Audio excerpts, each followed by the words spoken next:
who pulled up for a catch-up. It's really here from 947 Afternoons. And if you're here, it means you've got taste. Go ahead, enjoy the moment you missed. But don't ghost me. Weekdays 12 to 3 p.m. on 947. I'm loud and way more fun in real time. And yeah, there's more audio magic waiting for you right here on Prime Media Plus.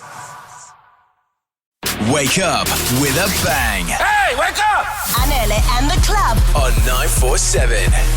In and amongst all the fun things that are going to happen, at 7:45, we need to talk to Steve Mabona. He is the spokesperson for the Department of Education. Right. We're then also going to speak to, by Thembekile's advice. If you want to know anything current affairs, we go to Thembekile. By Thembekile's advice, the MEC of Education. Yes, Matome Chiloane in Gauteng. Yes, we're going to chat to him. This Roodepoort versus Westridge High story has absolutely got me shook. And I think the main reason, and I mean, let me bring you up to speed, there was an altercation between the two schools. And then it escalated, it was like, we'll be back. And when they came back, the kids went, did they go to Roodepoort High School? Yeah. Hoërskool Roodepoort, yes. Yes, they went there. And in and amongst all of this fighting that you teenagers do because you think that you know, yeah, this is it. You're the man. Yeah, we're going to teach them a lesson. We're going to kill them. You guys stabbed the teacher. Yeah, teacher tried to intervene to pull the kids apart, and then someone stabbed him. Now, this is where I get annoyed because you guys can stab each other. Like, we're not part and parcel of that. Please go. No. Because you know what? I went to high school with kids like you, right? The kids who can't let a fight go. The kids who want to be the man. And I'm pretty sure that 20 years after I went to high school, things are a bit escalated because there's social media. Yeah. So there's the constant taunting. You guys are tweeting each other. You Snapchatting each other. And you're getting angry because at the tender age of 16 or 17, you think whatever fight you're having is the fight that's going to change the world. It's the end of the world. It's the end of the world. My angel, the people that were like you when I went to high school, they are nothing. They are dead. Okay? Some of them, yeah. Some of them are dead. And that's the path that you're going to take if that's the path you want to take. I don't think there's any fight that you guys can have at the age of 17 or 18 that warrants you to go to another school. And remember, let's say I come to a school and I'm there to fight Thembekile and Frankie. You must remember that there are other kids there, like Cindy and Gavin and Tobela and Tato, whose parents are paying school fees for them. They are literally making ends meet. Okay? Yeah. There are some of those kids where they are the first child that are going to matriculate from their entire lineage of family. Those families are making ends meet. They are making sacrifices. They have one car that they share among 6 people so they can put one person through matric. There are kids like that there. And you spoiled brat who cannot do anything with their lives besides go to another school to cause a fight. Yeah. You are disturbing those people. And then there's a family that is sending their father to school to be the headmaster, the deputy headmaster, the head of coaching, the head of rugby, something.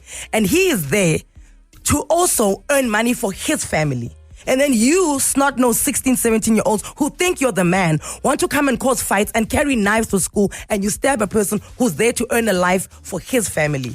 You really upset me. You are absolutely rubbish. Yeah, we cannot allow educators in this country to not be safe at school. That's the one thing we cannot allow. I think no one should be unsafe, right? Because if you think about what a school is supposed to be, everyone is there for a set couple of hours. People are there to work. People are there to learn. And everyone who leaves their child at school, whatever the age, you expect that to be a process that goes off without any interruption. Least of all, a threat to life. Because if you think about it, guys, these were several pupils stabbed, the principal stabbed. Someone could have died. Someone could have died. Honestly, your entire life could have changed because of one thing that you cannot let go. What does it mean to you that you told who off, that you beat who? What does it mean? What is going to change in your life? No one cares. If you make it into any college institution or tertiary education in the school, no one's going to care. How many punches you swung doesn't matter as to how many points you're going to get when it's time for you to further your future on. Yeah. Yeah, it's hectic. You're rubbish. And to the parents who are protecting the little snot-nosed kids, you are just as bad. You are just as bad. Yeah. Yeah. Which teacher must turn around with their back to the class when your kids are carrying knives to school? Yeah, that's wild, eh? It's wild for me. All of you absolutely have to do better. Every single last one of you. Whether you're the kid, whether you're every last one of you has to do better. So we're going to find out from the education department, where to from now? Because this cannot just be something that we're well, it's life. Well, they kids.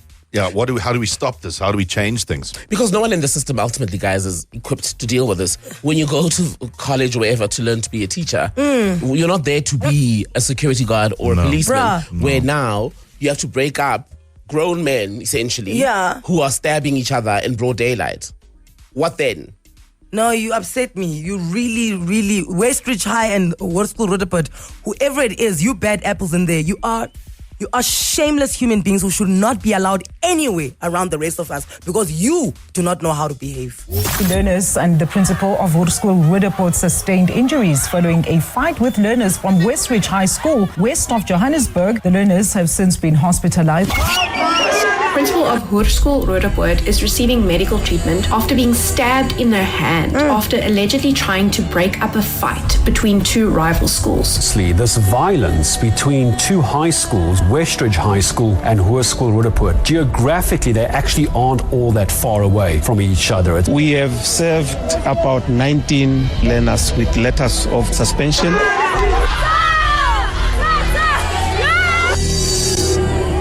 I mean, from the spokesperson of education, Mr. Steve Mabona, and the education minister, Siviwe Kwahurube. I always mess it up in Xhosa. It's so embarrassing. And now speaking to the Gauteng Education MEC, Matome Chiloane, my departure point is always this. It is not the education department to teach your kids manners and discipline. It is their job to teach your kids education so that they can be ready for varsity or anything that they want to do afterwards. So for us to sit on a Thursday morning and discuss discipline that's now fallen on the education department's laps, it aggravates me. You know how much this annoys me. And it's one thing if it's inside a school, right? If it's pupils inside the school having some kind of altercation. I mean, that's not acceptable, but it's one thing. But now you've got two schools that are just down the road from each other. Somehow there's now a turf war, something happening. And now it is the job of the education department. Exactly. Matome Chiloane, thank you so much for your time. Welcome to Anele and The Club. You're the Gauteng Education MEC. What a terrible week you have had, sir. Yeah, it is. Good morning, of course, to you and your listeners. It has been quite a long week, but it's another week. We get to deal with these issues on a regular basis in our schools. So what you're saying to us is that this is not isolated. This happens all the time. It's just that this one is getting attention. Look, it's obviously for the schools that are involved, it's something that is new. But there are certain communities where we experience this and we have to deal with it. But I agree with you. Parents need to come on board. Honestly, parents are not taking responsibility of their kids. They're not disciplining their kids. You know, I've got parents who actually, when their kids have been found guilty of certain things that they've done, heinous things they've done in schools, they actually appeal and say their children didn't do it. And I get really surprised that really this child will never be disciplined if the parents really still believe that the child did not do, when all evidence is before them that the child did commit this particular heinous act. So now, Mr. Chiloane, my question is, if there are 19 kids suspended, right? There's going to be a disciplinary and there's going to be a hearing, and then some of them are going to be found guilty. Are there charges, criminal charges, going to be pressed against these kids? Because I think this is where we need to head now.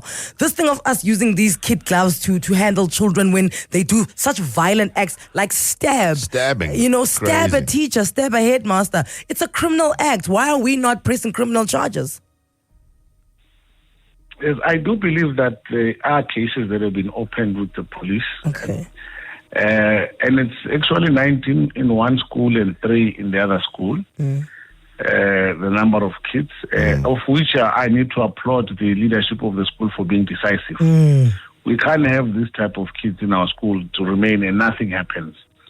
So the suspension is not light. It's actually the first act that we do for anyone.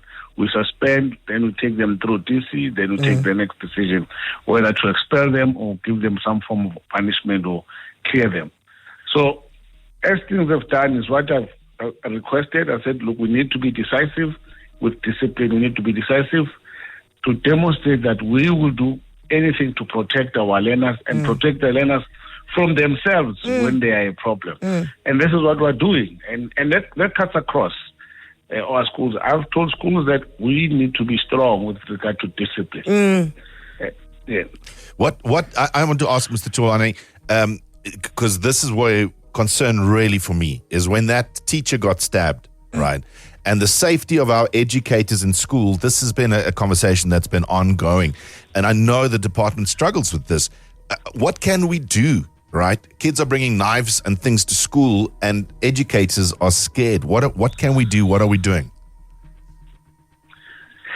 Look, from the side of school, of course, we do have safety protocols that we've put in our schools. Depending on the risk of the school, we do random search and seizures, etc.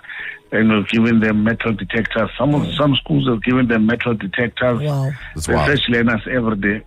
I mean, it sounds a bit extreme, but it's not. What's necessary? We have to do it. A necessary action. Yes, a necessary action that we have to undertake. But more importantly, it's where you started correctly that when a knife goes missing in the house and you are a parent, you should be worried that there was this particular table knife or kitchen knife, steak knife in the house. It's not longer there. Where is it? I'm not saying that parents must always be suspicious of their kids, but they should worry, and more simpler. I always tell parents that you must always ask your child how was school every day. Every day, just ask him or her, how was school, do you have homework? Those two questions, eventually they will speak up. I'm being bullied, I've got homework, we don't have a math teacher, there's no teaching and learning taking place in school. Then parents take action. That's what I'm expecting, that collaborative effort between ourselves as a department and the primary stakeholder, which is the parents and the learners. From there, it will be much easier. And in fact, the best schools are where parents and the school work involved, together. Yeah. Because you know what, can I tell you, even 25 years ago when I was in high school, every time something like this would happen, not on a scale like this, the school would try suspend and expel, but then the education department would come and be like, no, you can't just expel. Are we still, operating like that where the education department says you can't expel children? Or have you guys now realized that you need to fight fire with fire and you must just expel them? Once they get expelled, they know they always appeal to them, the last arbiter. And in most cases, I just agree. When I read the report, I just agree that this child should be expelled. In fact, now we're going to start a program, because what we've been doing, we've been recycling these learners. We expel them from the school, they go to the next. They pop up in another one. Yes, they continue with their habit. Now we're going to be working with the SANDF. Once we expel the child, if they're of a certain age, they need to go to that boot camp before they come back to our school. But obviously we'll have to work with the parents to agree to that, because else you can't force a school to accept your child because they have a right to say, this child stabbed another learner or killed another learner in that school. You want that child to come to this school. Kill more children.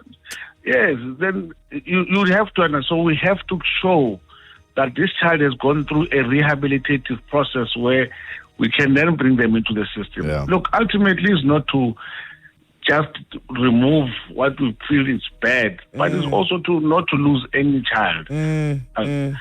So this program was starting very strongly, and I believe perhaps it's going to give us some results.